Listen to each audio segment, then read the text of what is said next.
Comenzando tu día con Dios. Comenzando tu día con Dios. Iniciamos. Sigo paro. Entonces esa unción con la que caminaba Pedro, resucitaba a los muertos, los ángeles le abrían la puerta de la cárcel, con su sombra se sanaban los enfermos. Yo sé que no era la sombra, ni tampoco Pedro, era el Espíritu de Dios, pero solo ocurría cuando la sombra pasaba. Lo que hace falta en Kansas, en California, en Nueva York, no es Dios. Lo que hace falta es alguien que tenga a Dios. Alguien alaba a Dios. Porque en la casa de Dorca, esos fieles eran siervos de Dios. Dios estaba allí, pero no se levantó la muerte hasta que no llegó el que tenía la unción de Dios. Entonces el mundo necesita que caminemos, que prediquemos, que enseñemos ungido por el Espíritu Santo de Dios. Y no importa que usted sea un viejo, una vieja, si usted busca a Dios, lo va a hallar. El gran evangelista británico que levantaba a los muertos, hacer tantas maravillas, comenzó a ministrar en el poder alrededor de los 50 años en adelante. Moisés comenzó a los 80. Entonces no hay límite para ser ungido y para cumplir el poder el propósito de Dios. La edad no puede ser un límite. El que te haga falta un papel no puede ser un límite. Eso es mentira.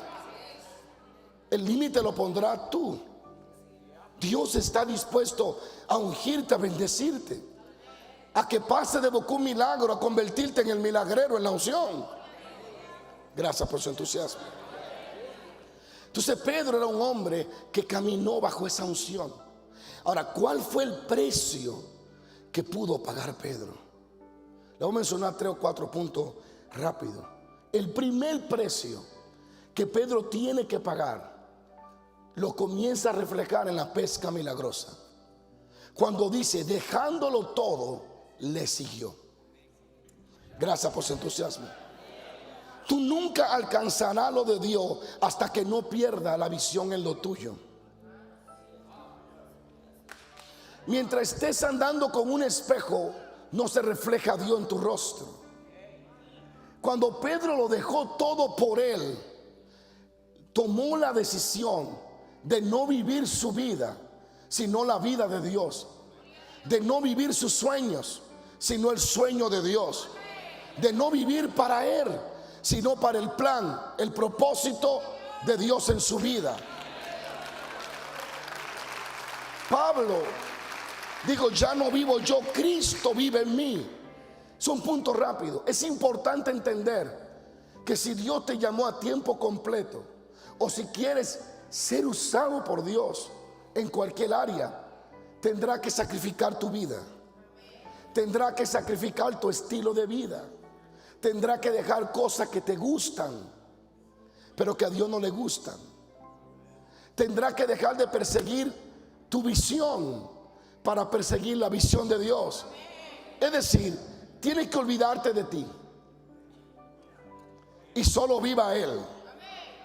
Claro, no es que te va a descuidar, no es que no te va a bañar ni te va a cepillar, no estoy hablando de eso. Hablo de que tu vivir o morir, tu levantar o tu acostar, tiene que ser Dios. Vivir para Él. Si te das cuenta de todos los discípulos que le siguieron y que se mantuvieron fieles, ellos perdieron su vida y encontraron la vida de Dios. Ellos estaban enfocados en lo de Dios, no en lo de ellos. Es un punto importante. Lo dejó todo por Él. Segundo, la oración era el precio de la unción en Pedro. Pedro era un hombre que vivía en oración, y todo el tiempo la oración se relaciona con Pedro. Sigo paro. La Biblia señala en Hechos 3:1 que Pedro iba a la iglesia a la hora novena a orar. Ahí muestra que era un hombre que vivía buscando el rostro de Dios en oración. Sigo paro. Cuando está preso en la cárcel, dice que le pusieron seguridad especial Y Pedro preso, esperando que lo maten al otro día, la iglesia comenzó a orar. Y Dios envió un ángel y abrió la puerta a Pedro. Fíjate la respuesta de la iglesia frente a la amenaza contra Pedro: la oración. El cristiano tiene que aprender a responder con oración. Frente a cualquier circunstancia que esté enfrentando en su vida, responda orando, esperando en Dios. Sea lo que esté viviendo en su casa, responda bajo la oración. Alguien diga aleluya a su nombre.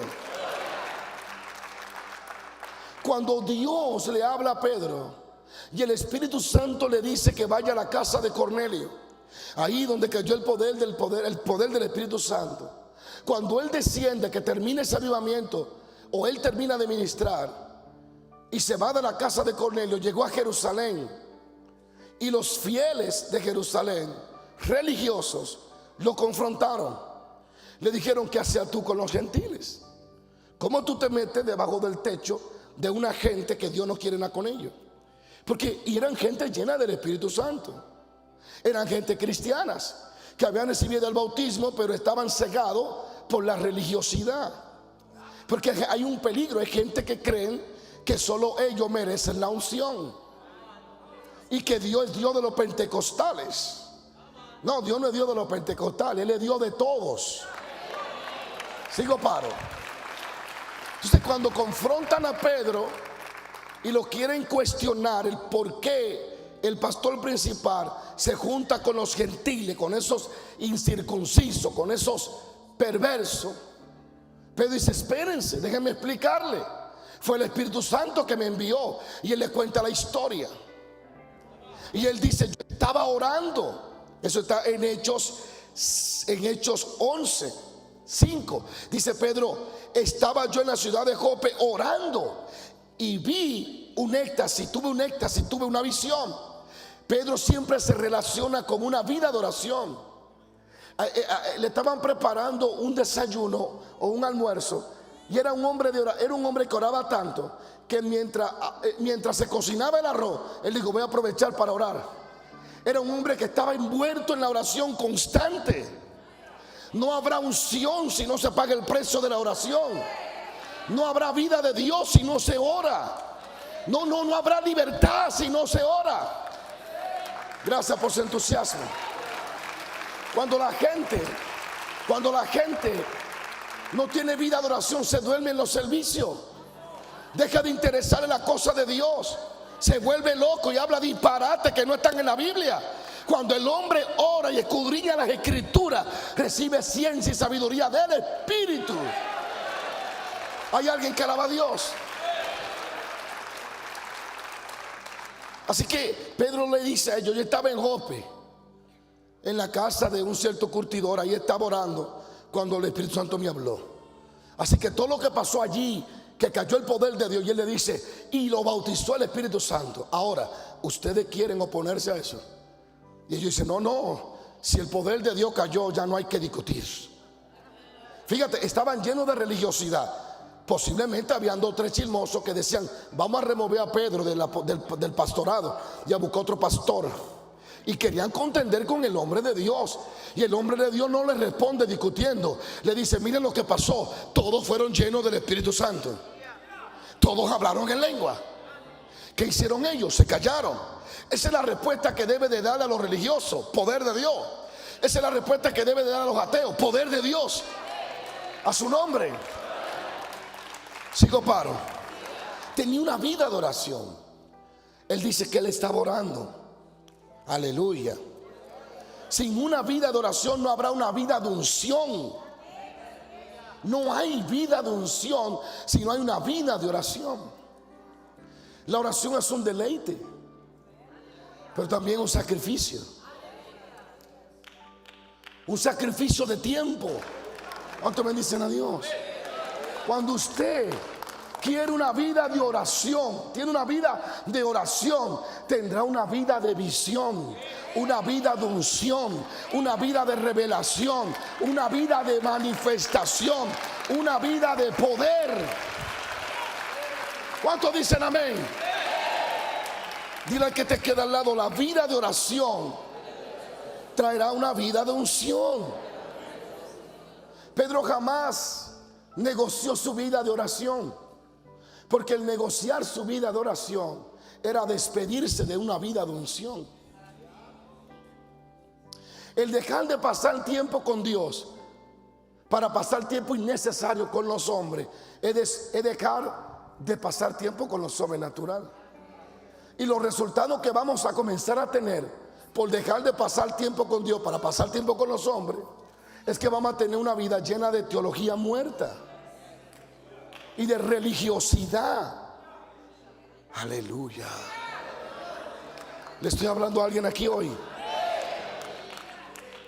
Una vida de oración. Solo una vida de oración garantiza una vida ungida.